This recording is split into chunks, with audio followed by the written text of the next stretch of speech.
Hey everyone, and welcome back to the channel. I'm Ronan, and I want to welcome you to part 3 of season 2 of What If Ash and Paul Travel to Unova. But before we get into today's episode, I'm going to need you to take a look at this analytical stat bar right here. You guys already know the drill. Hit the like button, turn on notifications so you'll never miss an upload, and don't forget to drop a comment and subscribe. But with all that being said, let's get into today's episode of What If Ash and Paul Travel to Unova. I hope you enjoy.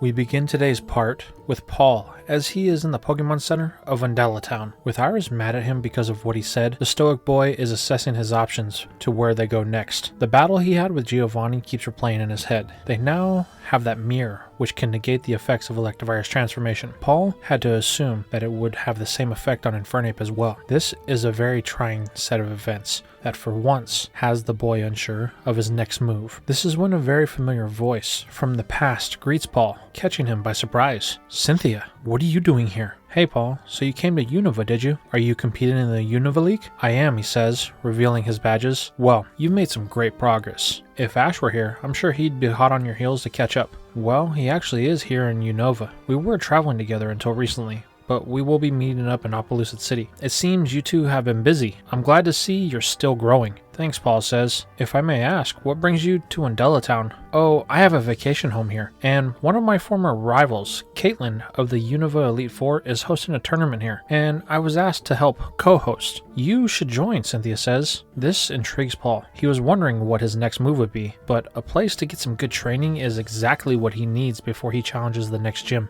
and confronts Team Rocket. Without hesitation, Paul asks where the registration is. Over with Iris, her frustration with the situation of her traveling companion melts away when she sees the person that is talking to her. Wait, you're Claire, the leader of the Blackthorn City Gym, the Dragon Master of Johto. Iris immediately begins to fangirl over this encounter, as she has been one of her idols since she was a little girl. This makes Claire a bit bashful, saying that she didn't know she was this well known outside of Johto, while Dragonite's view changes from outrage to bewilderment. This is the trainer it let capture him? What an embarrassment. As the Dragon type watches, Claire says she notices that Iris was having trouble with her Dragonite, so she was wondering if she could be of some assistance.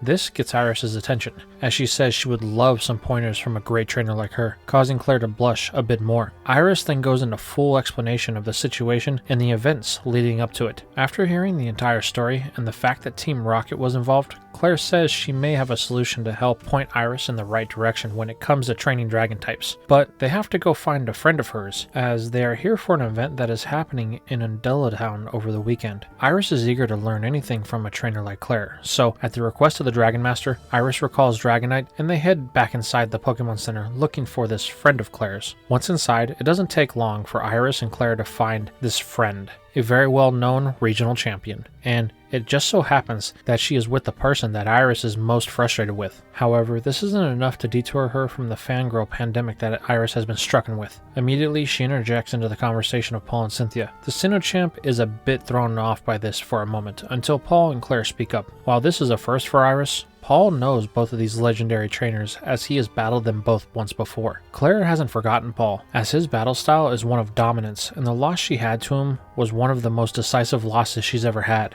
So, Paul, you've come to Unova as well. I have, he says, and I aim to take the Unova into championship. With a smile, Claire says if anyone she's battled could, he would be the one to do it. But that's a far way away, Cynthia says. Let's focus on the here and now. The World Junior Tournament. It starts tomorrow, and I think both of you should enter. Claire seconds this, telling Iris she should enter with Dragonite. To the Dragon Master, it seems that Iris' newest capture is a bit too stubborn to get through in the normal setting, so some high-level battles could be just the way to get you guys on the same page. Iris thinks about this for a second, while Paul doesn't hesitate. He plans on entering this event, as he needs to master a certain transformation. This eagerness is something that's new to both Cynthia and Claire. It looks like Ash has rubbed off on Paul, Cynthia thinks with a brief smirk. This moment of pride is interrupted by a very snarky yet agitated comment. It figures you would be here. Paul turns to see someone he forgot was even a trainer. Trip. Oh, it's you, Iris says very nervously, as Paul and Trip have a stare down to see who is the more stoic of the two. Paul. Iris. Who is your friend? Claire asks. Bold assumption, Paul says. Yeah, Trip retorts. There's no way we would be friends, as he balls his fists. Whoa. Calm down, Iris says. There's no need to get physical. Oh, I'm going to beat you, Trip says, but it'll be on the battlefield. Paul says nothing, only watching as Tripp walks away. Well, he's a ray of sunshine, Cynthia says. What is his problem with Paul? Oh, he's had an issue with him ever since they got to Unova. Paul was there when Tripp got his first Pokemon, and since then, they have been unofficial rivals. Oh, another Ash, is it, Paul? No, he responds. Ash pushed me as a trainer. Tripp isn't even on my radar. Well, I can see that, Claire says. But back to the matter at hand. Paul, Iris, you two need to get registered for the tournament. Head to the main counter. Nurse Joy will help you with that. Heading at the direction of their elders, our two heroes enter the registration. As they walk off, an old friend of Cynthia approaches to greet the Sinnoh champ. Later that night, we find Paul at the transfer area of the Pokemon Center. He's by the phone with Reggie to trade out one of his Pokemon. The rules of the tournament says he can enter up to 3 different Pokemon. While he has 2 of them with him, Paul needs 1 more to complete a strategy. Reggie asks how things are going, to which Paul is unusually chatty. For the first time in a long time, the two have a heart-to-heart conversation that is about more than just what Pokemon Paul needs this time. Meanwhile, outside on the battlefield, Iris is getting ready with some last-minute training with Livani, Emolga, and her Excadrill, who is still a bit difficult. While Iris does intend to use Dragonite in the tournament, her thought is that maybe she could reach Excadrill. They used to battle so well together, but ever since that moment... But she can't think about that. Let's focus on now, as Iris and her Pokemon begin their training by moonlight. The next morning, Paul and Iris arrive at the Vandella Battle Hall. This place is packed to the brim with spectators waiting for the action to begin. Our two heroes can see Claire above the crowd, in a viewing box looking on with a man that Paul knows all too well, Alder, the current champion of the Unova region. The stoic man looks like he is awaiting something. As he has Paul's attention, the crowd begins to let out a loud round of cheers that is triggered when the starting ceremonies get underway. Cynthia and the girl that they met at the Pokemon Center have taken opposite sides of the battlefield. This is where Iris clues in that this is an exhibition match, who then urges Paul that they need to find a seat. Begrudgingly, the boy breaks eye contact with Alder and moves in the direction that Iris is shoving him. This is where Paul stops briefly to catch Tripp looking up at the Unovan champion. The boy knows nothing else around him, from the cheering crowd to Cynthia and Caitlin on the battlefield. It might as well just be Tripp and Alder here. However, Iris breaks Paul's gaze, once more telling him to get his heads out of the clouds. They have to find a seat, or they will be forced to stand. Saying nothing, Paul just proceeds up into the stands. Luckily, they are able to find some seats that are pretty close to the action, to which Iris can fangirl over one of her idols. With the announcer commanding the silence of the crowd, he then announces the first of 2 exhibition matches, the first being Cynthia and Caitlin. With the announcement to start, Cynthia sends in her most trusted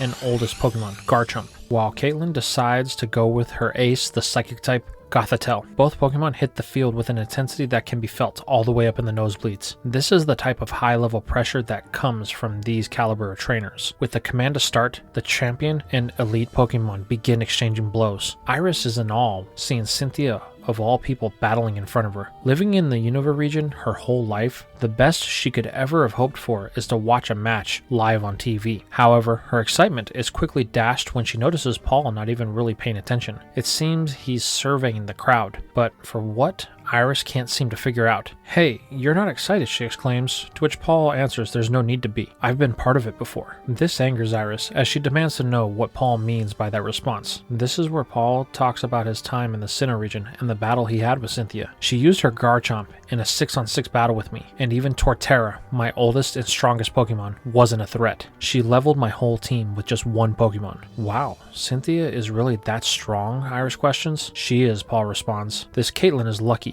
If this wasn't an exhibition match, then Cynthia would have leveled her in that pathetic excuse for a psychic type." Normally, that type of comment would anger Iris, as it seems like Paul is putting down a member of the Elite Four. But she's known him long enough to know that he's only speaking the truth, leaving the aspiring young Dragon Master to wonder, just how strong is Cynthia? But before she could find out, the match is called when the timer goes off. The crowd cheers for more action. The battle really got them going. Luckily, they won't have to wait long, as the next exhibition is called for Claire and Alder. As those two take the battlefield, Paul scans the crowd. Tripp he's already seen, who seems to be fixated on this battle, but there's another familiar face in the crowd as well, Stefan, the rival that battled Ash back at the Club Explosion event. He might be a good challenge. However, that seems to be all that's catch the eye of our hero. That is, until he notices a strange kid in his Riolu sitting in the front row that give off the same goopy vibe that Ash does. This causes Paul to think briefly about his friend, and this brings a slight smile to his face. But this is quickly ended when the match of Claire and Alder is called, leaving the crowd in amazement. Now that these two matches have taken place, it is time to start the first round of the Junior World Cup.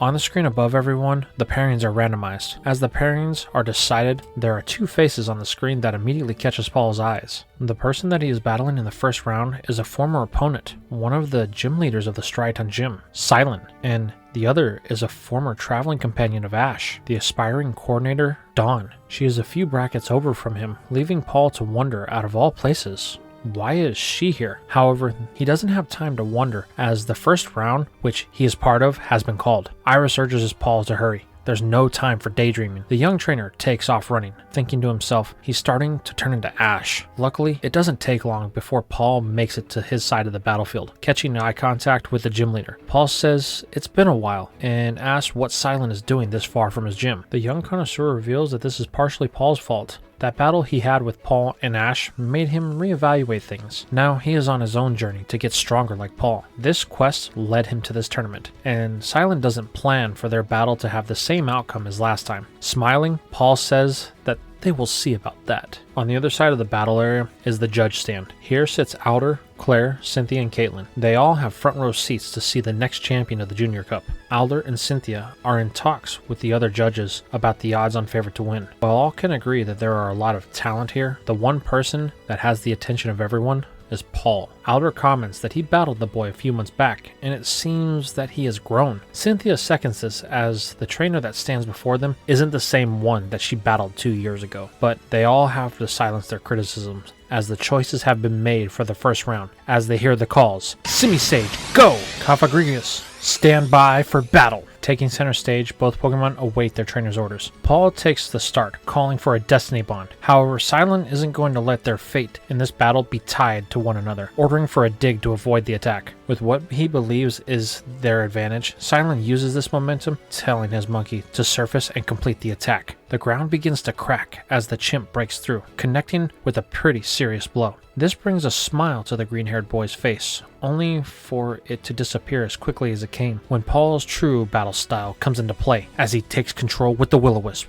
The ghostly flames envelop Simisage, inflicting it with an otherworldly burn. This is a problem. Simisage is a physical attacker, and now with that burn, it will cut the stat in half and slowly chip away at the jungle monkey's health. Knowing they needed to hit hard for a second time, Silent calls for a rock slide. This is countered with an iron defense. Paul is slowly taking control of this battle, playing to the strengths of his ghastly tank, while Silent can do nothing but attempting to stack the damage. Unfortunately, the condition of Simisage is something called into question by Paul when he realizes things seem a little off. He questions Silent on a hunch that he has. So, did you just evolve, Simisage? Yeah, I did. We came across a leaf stone, and due to our mutual resolve to get stronger, we both decided to use it. Paul smirks. Then you thought it would be a good idea to enter this tournament and test your new power. That's right, Silent confirms. Just wait and see what we got in store for you. However, Paul quickly counters this. You should forfeit, he says, catching Silent off guard. What? Why? This is where the more callous side of Paul emerges. Look at your Pokemon. It won't make it, Paul says. Silent looks the chimp over, only to notice something he hasn't seen until Paul pointed it out. Simisage is breathing really heavily, but the gym leader doesn't understand why. Let me guess, it's only been a day or two since you evolved? Yeah, it was yesterday, Silent says. Paul looks deep into the boy's eyes. That is why you will lose this battle. Silent asks Paul to elaborate on this, as from his point of view, things could go either way. So why say I've already lost? It's simple. Conditioning. Your Pokemon has not had the time to get used to its new body. You don't exactly strike me as the type that has an intense training regimen, Paul says, and from what I remember, your Pansage was less than impressive. Then you went and evolved it without allowing it time to get used to this new body. Look at Simisage. It's breathing hard. That burn it has is taking its strength faster than it normally would. Silent takes a moment to look it over, only to realize that Paul is right, though his stubborn monkey doesn't seem to think so. However, Paul hits it with some hard truth. You are a powerful Pokemon. Me and Kafagrigus acknowledge that, but you need to know when to accept defeat, or you could hurt yourself. Looking back at its trainer, Simi Sage sees the truth in these words. With its trainer's support, both concede the battle. While this is a very lackluster performance to the crowd, who is a bit disappointed, Cynthia and Dawn watch on in awe, both thinking the same thing. This Paul isn't the same one that competed in the Sinnoh League. He has grown up so much, they think, as they watch Paul offer a handshake to Silent, telling him and Simi Sage that when it has gotten used to its new power, they will battle again. With that, Paul leaves the battle area, heading back to the locker room. It is here he is greeted with Dawn. "Hey Paul, it's been a while," she says. "It has. I'm glad to see you've grown," he responds. "So what brings you to Unova?"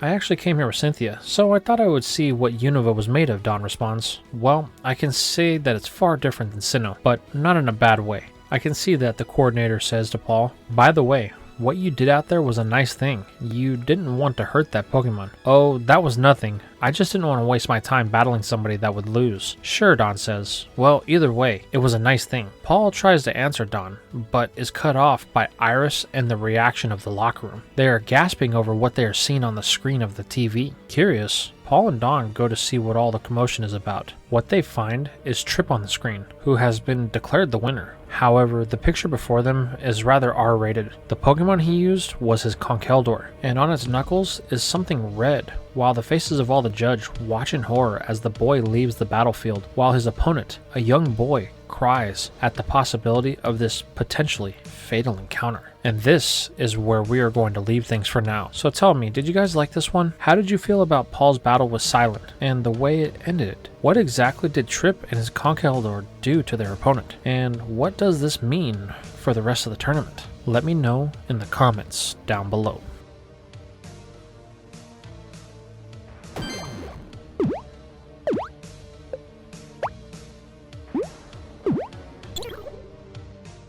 And that's all we have for today's episode, everyone. I really hope you guys enjoyed it, and I really hope that you guys will consider hitting the like button and turn on notifications. Don't forget to subscribe as well, so that way you'll never miss another upload from the Ronin Charizard channel. If you guys are interested in other things, why don't you hop on over to Twitter and follow me there? Sometimes I drop behind the scenes stuff that I'm working on in real time. Or you can head over to my Discord, where you can possibly get some help with some of your own projects that you're working on. If you guys are feeling a little bit extra generous and you want to help the channel grow, why don't you consider becoming a YouTube channel member or backing me on Patreon? For only $5 a month, you can get up to a week's early access to all of my content, and you'll be helping the channel grow. Not to mention, you'll get exclusive content that I'm putting on those two platforms that aren't available on regular YouTube. With all that being said, it's time to sign out the video the best way we know how, by thanking the patrons and the YouTube channel members. For the Shogun tier, we have Azlight, Chris Lackerman, Christian Anderson, Dylan Nicholson, Forbidden Super, Gear 100, Gray Leo, Holosiv, Indigo Saturn 64, JJ, John Larson, Cronus 4i, Robert, Treeman, Trent Trolls, Vegito What Ifs, Warney Taylor. For the general tier, we have Adrian Carr, Andrew McCartney, Assassin 139, Cameron Dicker, Cami Stein, Chris Collins, Dylan Silva, plus Ultraman, Dino King, Dylan Wolfdog 31, Earth Dragon, Ifosa Mead, Flyer 943, Fox King, Gerald Smith, Irving 14209, Jack, Johnny, Jody Juster, Josiah Herring, Julian Rodriguez, Justin Ray, Kendall Green, Kevin Atran, Kevin Malula, Lord Explosion Murder, Luke Skyrunner, Mario Pikachu, Megar, Nick Riviero, Normandy 1998, Pokemon Master 123, Ruben Watson, Silver Heart Soul, Stephen Foot, Trainer Rad 164, True Volt, Yasai. And for the Ronin tier, we have James Baldridge Jr. and Just Some Guy 23. For the YouTube channel members, on the Ace tier, we have Nathan Zadro, and for the Ronin tier, we have Brandon Hernandez and Hira Karina, Gouffet 7_69, Robert Ostergaard, and T Bolt for you. Thank you all very much for watching, and I will see you guys in the next video.